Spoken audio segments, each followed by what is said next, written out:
আজ আমি শোল মাছ রান্না করছি। শোল মাছ খেতে অনেকেই পছন্দ করে। এটি অনেক সুস্বাদু একটি মাছ, তবে এর মাথাটা একটু বড়।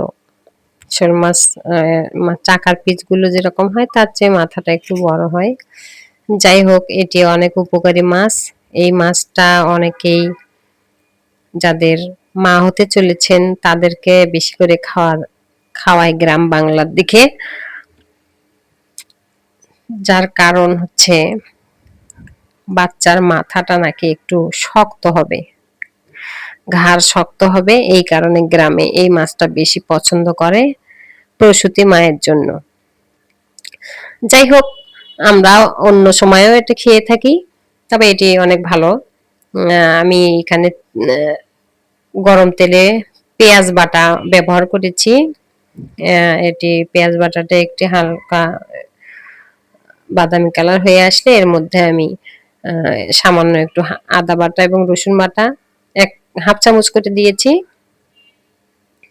এবং জিরা গুঁড়ো দিয়েছি 1 চামচ।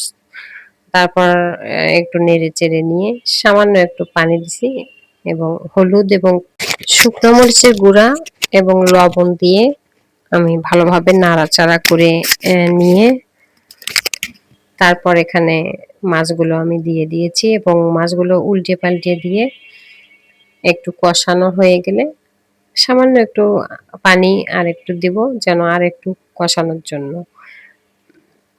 এই রান্নাগুলো একটু ধীরে ধীরেই করতে হয়।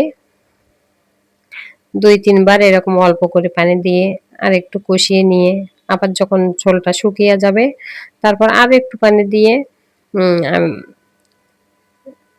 এরকম কষিয়ে নেব। তারপর ফাইনালি 2 কাপ পানি দিয়ে আমি ঝোল দিয়ে বসিয়ে দিয়েছি রান্না।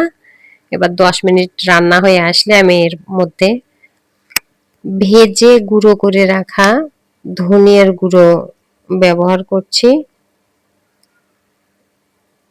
এবং এর মধ্যে আমি কিছুক্ষণ পরে এটি শেষ হওয়ার আগে আগে আমি একটু কয়েকটা কাঁচামরিচ দিয়ে দেব। এই শেষের দিকে এই কাঁচামরিচটার ফ্লেভারটা অনেক ভালো লাগে। কার কেমন লাগে আমি জানি না, তবে আমার খুব ভালো লাগে।